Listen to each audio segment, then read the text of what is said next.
penso que é um enorme desafio, uma enorme angústia falar nesse evento na presença do professor Mangabeira Unger, e ainda mais depois de exposições tão brilhantes, tão acuradas. Então, enfim, estou me tremendo todo aqui. Agradeço muitíssimo ao professor Ottaviani pelo convite, pela missão. Não tinha como recusar o convite, mas ao mesmo tempo, para mim é uma situação extremamente tensa. Enfim, de todo modo, eu vou tentar focar minha fala aqui no campo que é o da minha, vamos dizer assim, expertise, que é o de filosofia do direito e, mais especialmente, de história da filosofia do direito. Atualmente leciono essa disciplina na Faculdade de Direito da UFRJ, instituição com a qual também o professor Mangabeira tem vínculos históricos, né? Então, eu vou tentar me focar nesse elemento. Eu propus para os alunos de teoria do direito um desafio. Eles deveriam, isso logo no início do semestre, fazer uma análise de conjuntura, identificar grandes problemas sociais brasileiros que eram mal resolvidos pelo nosso direito e propor soluções institucionais. Era um trabalho que ocuparia, vamos dizer, 2, 3 aulas. Ele acabou ocupando o semestre inteiro. Por quê? Porque os alunos se sentiam absolutamente incapazes de fazer uma análise de conjuntura e de oferecer respostas a elas. Então, a gente acabou concentrando o curso inteiro, um curso de teoria do direito, em geral, o que se espera? Que a gente trabalhe Kelsen ou Durkheim ou o que quer que seja, com o pensamento do professor Mangabeira Unger, que era absolutamente essencial para os alunos resgatar junto aos alunos essa dimensão. Por que eu estou dizendo isso? A gente fala, desde Santiago Dantas, pelo menos, né, de uma crise do ensino jurídico, que é fundamentalmente uma crise da cultura jurídica como um todo.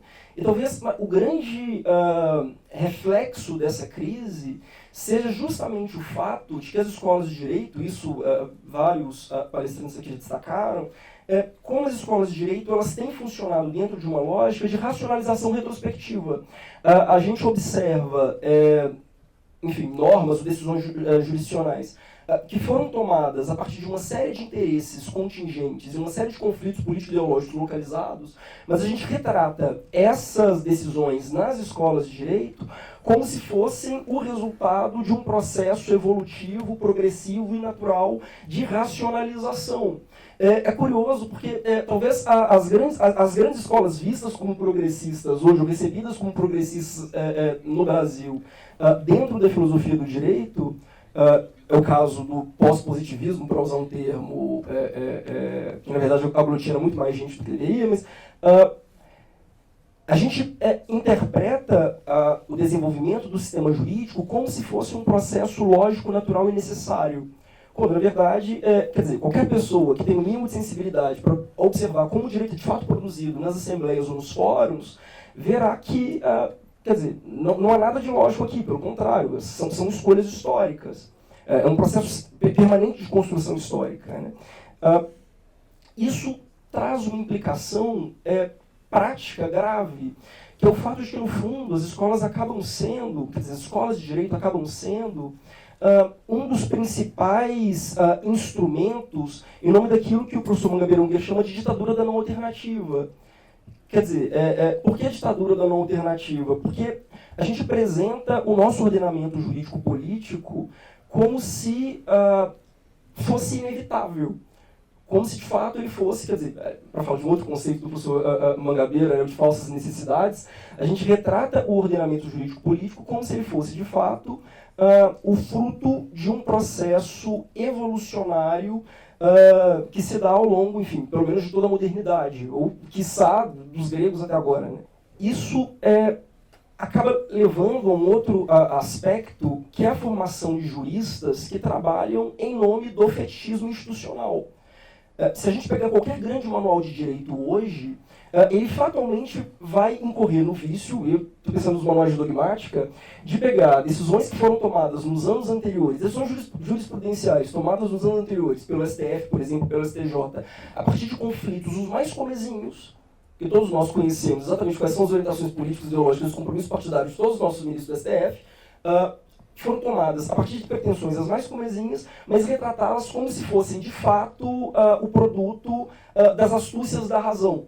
Estou aqui me antecipando uma outra discussão, mas como se de fato houvesse, por trás das paixões e dos interesses vulgares dos homens, mas uma lógica racional, um fio de fogo que atravessa e que independe de nós.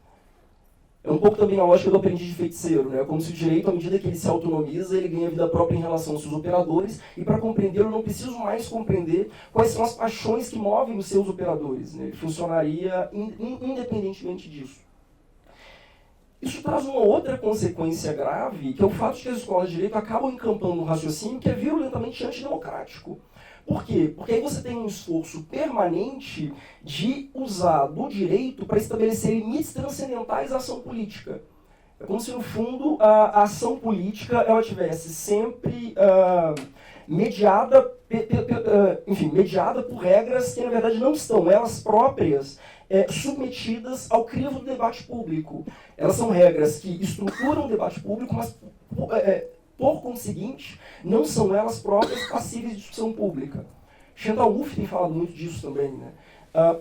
É fascinante como os autores, que a gente tradicionalmente vê como autores progressistas dentro do direito, como é o caso do Dworkin ou de John Rawls, aliás, é engraçado, se a gente pega qualquer departamento hoje de teoria do direito, no Brasil, é muito seguro que boa parte dos professores se dividem entre Rawlsianos e Nozikianos. É como se a gente tivesse sempre prensado entre dois departamentos de Harvard, que nem são tão distintos assim, entre um liberalismo igualitário e um liberalismo libertariano, mas partindo do pressuposto de que a lógica mesma da estrutura liberal ela se mantém intacta, né? Então as opções são sempre uma esquerda liberal branda ou uma direita liberal branda, mas sempre uma convergência em direção ao centro, partindo do pressuposto de que as estruturas elas já estão predadas.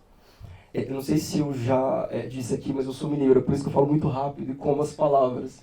Então eu peço desculpas se alguém, enfim, se eu começar a me perder, por favor, joguem bolinha de papel.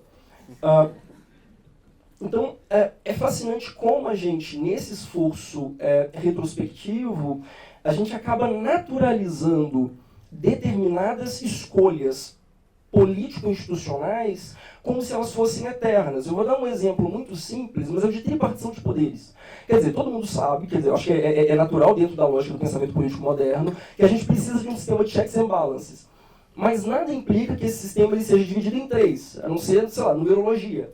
Mas a gente tenta racionalizar essa distinção tripartite, poder judiciário, poder executivo e poder legislativo, como se ela fosse o melhor desenho possível ou o menos pior desenho possível.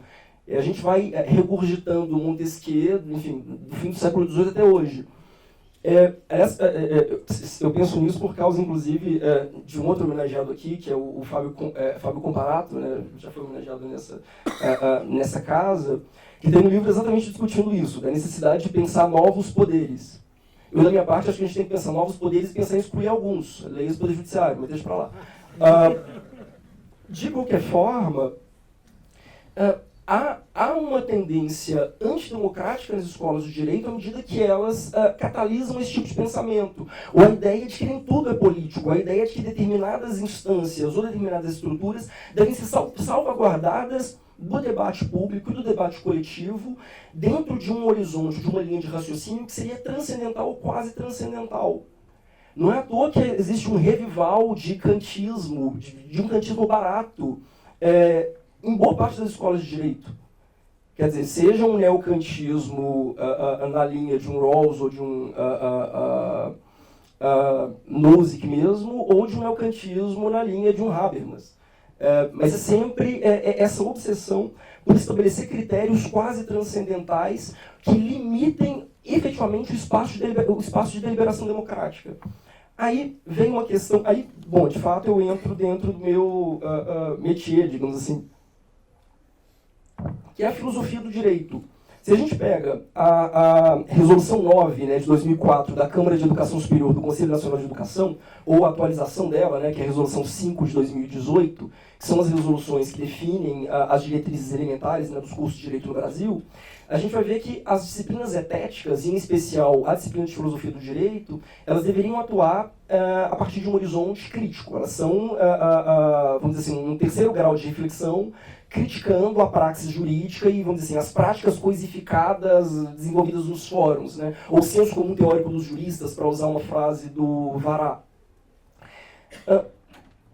Mas se a gente observa a maneira como essas disciplinas são de fato lecionadas hoje, o que a gente vê é uma absorção dessas disciplinas a uma lógica que contamina também as dogmáticas, que é essa lógica da racionalização. Eu fiz um levantamento da ementa da disciplina de Filosofia do Direito em 50 faculdades brasileiras. Estou para publicar esse artigo, mas enfim, eu estou com medo porque eu vou ofender amigos e inimigos. Então, todo semestre eu adio um pouco mais a publicação. Mas é um levantamento das emendas, basicamente, de vários cursos de filosofia do direito, nas faculdades de direito de várias instituições brasileiras, inclusive a USP, inclusive. E o que me chama a atenção é que, majoritariamente, a imensa maioria dessas disciplinas retrata o desenvolvimento da história do pensamento jurídico, da história da filosofia do direito, como um processo teleologista evolucionário, como se fosse um jogo de passanel, né, no qual, desde os gregos até hoje, o bastião da razão e da justiça fosse transmitido de autor a autor e culminasse no pensamento contemporâneo. Ora, se esse processo culmina num Rawls ou num Dworkin, socorro. Quer dizer, há uma tendência muito grande de se valer dessas disciplinas como uma instância que reforça esse tipo de racionalização retrospectiva, que é a praxe, basicamente, das disciplinas dogmáticas da praxis jurídica. Bom, talvez um exemplo simples aqui seja do chamado neoconstitucionalismo, né, de como isso reverbera. A imensa maioria dos neoconstitucionalistas hoje desenha o Estado Democrático de Direito como se ele fosse, de fato, a síntese lógica e necessária do Estado liberal e do Estado social. É como se, de fato, síntese aqui no sentido mais lato do termo, né? Mas é como se, desde a Revolução Francesa até agora, a gente visse um processo cumulativo de expansão e aquisição de reconhecimento dos direitos fundamentais. Estamos agora, enfim, num mundo que comporta figuras como Sérgio Moro e Dallagnol, mas é como se nós vivêssemos agora no ápice da construção dos direitos fundamentais modernos. Há um termo para isso, que o professor Mangabeira Unger usa bastante, inclusive, que é o de hegelianismo de direita. Que é interessante. E aí, novamente, se a gente observar os departamentos de teoria do direito de boa parte das nossas grandes instituições públicas, eu já transitei por algumas, como estudante, até como professor, é raríssimo a gente encontrar alguém que bata no peito e diga, sou hegeliano. Em tese, Hegel está morto em virtude, enfim, no Brasil, mais do que nunca, em virtude dos compromissos de Hegel com o colonialismo. Se a gente pega a crítica do Dussel ao Hegel, enfim, Hegel, em tese, está morto. Mas há um hegelianismo de direita subreptício que marca todo o trabalho em teoria do direito, boa parte do trabalho em teoria do direito no Brasil inteiro. Por que hegelianismo de direita? Exatamente por tentar ver as astúcias da razão em tudo. A gente é incapaz de ver a história do direito como um processo, a história do pensamento jurídico, como um processo movido por contingências ou por serendipidade, né? Por descobertas aleatórias. A gente vê o processo de desenvolvimento da história do pensamento jurídico exatamente como um processo lógico natural que culmina nessa maravilha que é, enfim, o ordenamento jurídico demoliberal que nós temos agora. E, quer dizer, isso tudo atuando efetivamente para reforçar a noção de que nós vivemos no menos pior dos mundos possíveis, então se contentem. Não é à toa, aliás, se a gente parar para observar, que dentro da cultura pop, digamos assim, o produto de mídia mais bem sucedido hoje sejam distopias. Quer dizer, exatamente porque refletem uma frustração absoluta em relação a alternativas.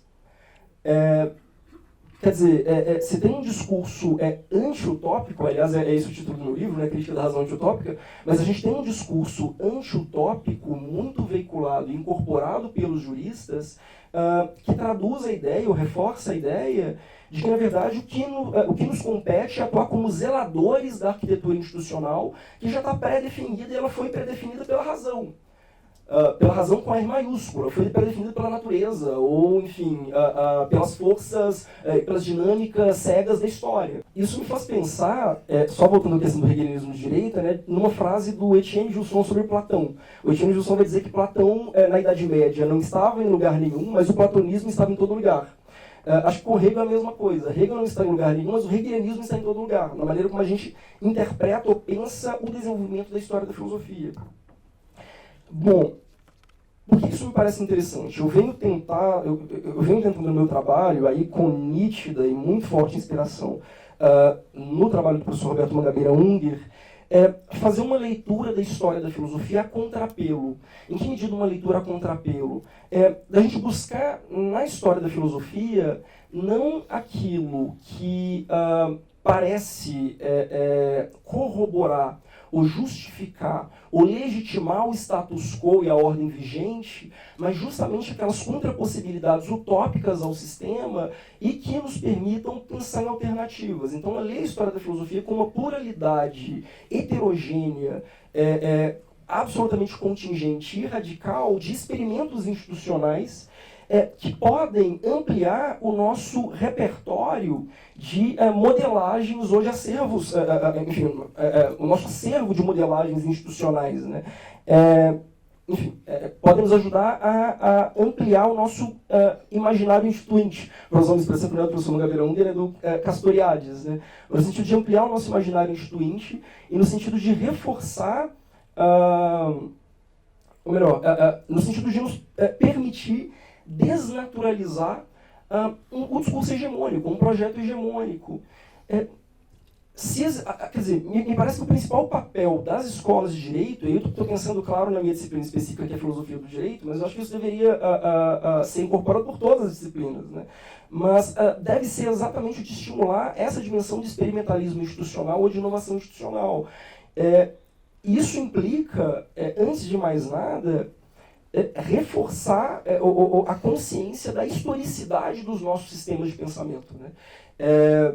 Aí entra um pouco na definição que o professor Mangabeira dá de sociedade como artefato, ou que o Burkhardt dava de Estado como obra de arte, né? Quer dizer, Estado como obra de arte à medida que ele é objeto de artifício, né? Ele não é uma segunda natureza, como queria Aristóteles, né? Ele é uma construção em aberto, permanentemente em aberto, né?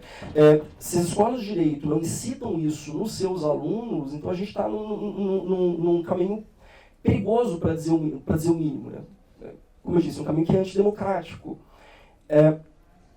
Bom, em última instância, bom, só para fechar, eu tentei, com base nessa dimensão, fundar na FND, né, na Faculdade de Direito da UFRJ, o CERCO, que é um grupo de pesquisa, o Controle Estatal, Racismo e Colonialidade, exatamente para convidar os alunos a pensarem em experimentos institucionais para o Brasil que fujam a esse kemalismo, ou fujam a um modelo de racionalidade moderna, instrumental, focada no norte, mas que eles próprios, a partir das suas realidades, dos problemas que eles se põem à frente, e sobretudo a partir das utopias, das cosmovisões que emergem, enfim, da nossa vida social cotidiana, que emergem nas ruas, mas pensar em novas modelagens para o direito, né? Eu até cheguei a escrever um artigo nesse sentido, que é a Faculdade de Direito como oficina de utopias. Porque, quer dizer, tentar distanciar um pouco a lógica da sala de aula de uma lógica de racionalização ou de fetichismo institucional. Aí, eu queria fechar com uma frase do professor Mangabeira, que eu acho que sintetiza bem essa discussão, que é a distância entre o impossível e o familiar talvez seja curta na história da política e do direito. Eu acho que a gente precisa reabilitar essa concepção e desnaturalizar radicalmente a forma como a gente lê a história do direito e a história do pensamento jurídico. Bom, é isso. Obrigado.